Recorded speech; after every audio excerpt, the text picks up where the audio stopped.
Hey guys, and welcome back. I just wanted to give you my thoughts on this Taranis QX7.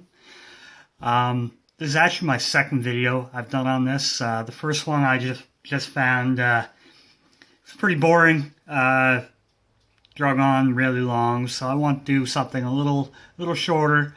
And also, before I hadn't flown with it.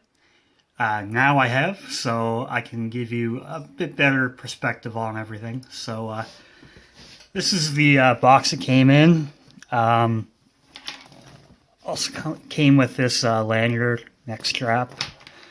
I bought it from Banggood, and I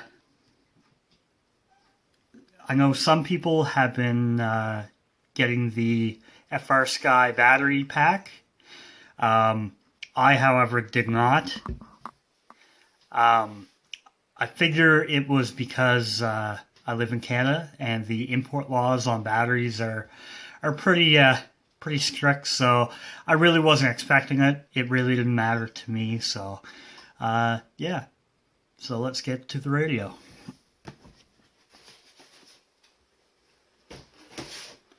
Here it is. I decided to go with the black one. I just figured because not only did I like the look of it better, but I figured with the white one, it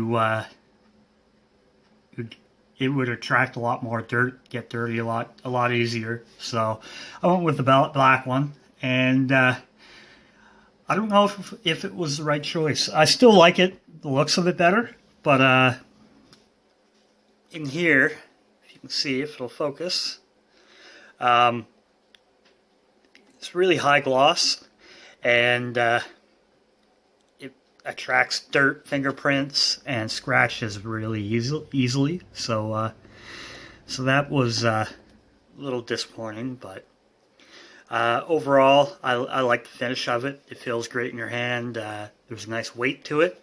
So let's go on to my dislikes about this radio. So first of all, as I mentioned before, this high gloss, I wish they would have done this in matte. It breaks up the color in the radio, and I agree it looks really good, but yeah, it just attracts way too much dust, scratches, fingerprints, whatever. The other thing, most of these are nitpicky anyways, but the other thing is this module bay is really, you can hear it there, it wiggles around quite a bit. Again, nitpicky, but yeah.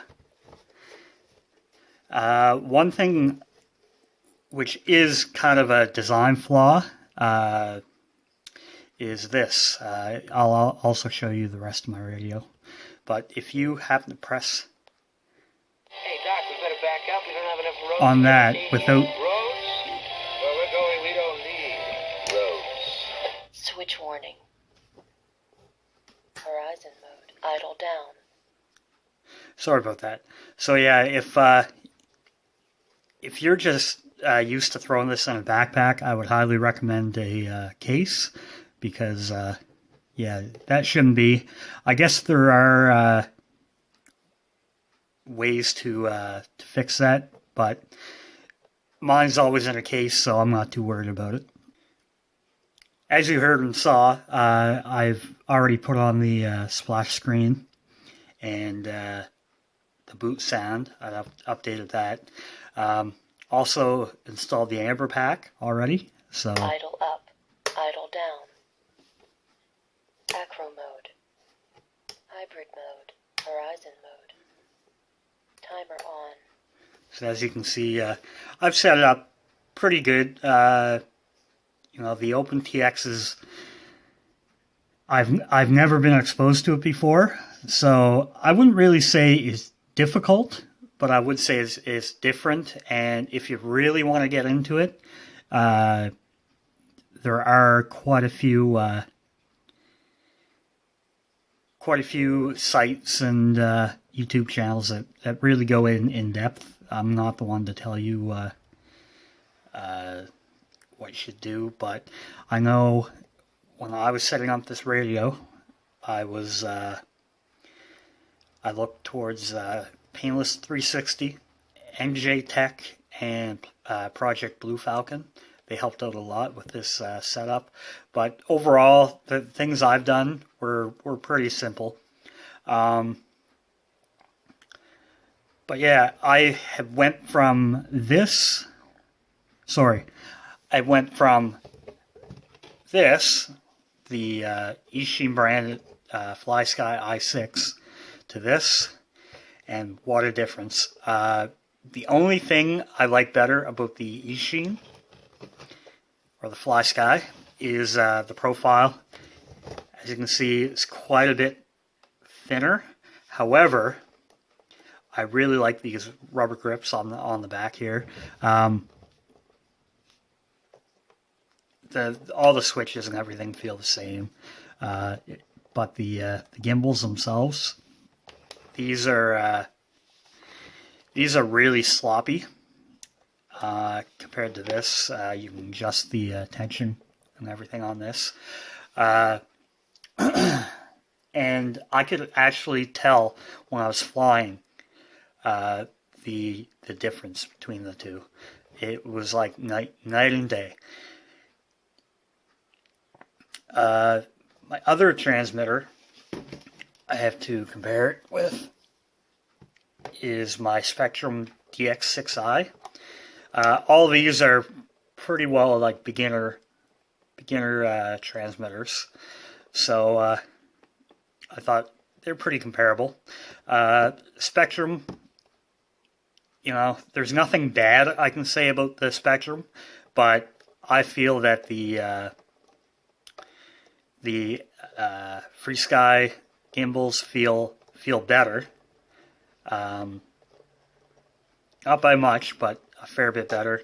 The build quality feels about the same. The profile, you can see the Frsky i6, Spectrum i6 is quite a bit thicker. So I actually found this was a little too big for my hands, and it would actually be painful after a while of using it. Not really painful, but you know what I mean.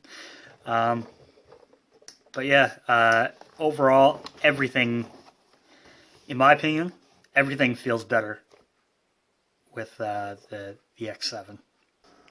Another thing I never really understood was when other reviewers and other users were complaining about the back here, because it comes with a AA battery tray installed. They were like, "Oh, you're gonna, if you don't change it to a 2S lipo," which this does support. You just remove this tray. You'll be spending a lot of money on AA batteries.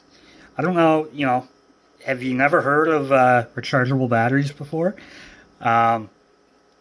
Just doesn't make sense to me, because if I leave this in here and I forget to charge these, for instance, I can run to any store, any corner store, and pick up some more AA's, which you can't quite do that if you forget to charge your lipo. So I'm going to leave this in. I recommend, I'm using the Amazon Basics, but I believe the Eneloops are probably even, well, not probably, they are better than these Panasonic Basics.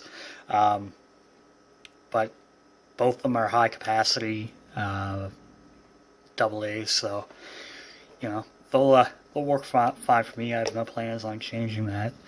But yeah, that's my little overview, my thoughts on the QX7. Not much to complain about. I think anyone that is getting into the hobby or is looking for a switch to Frsky should definitely pick this this transmitter up. If you guys could like and subscribe, it'll really help me trying to get more products in. Till next time, see you later. Thanks. Bye.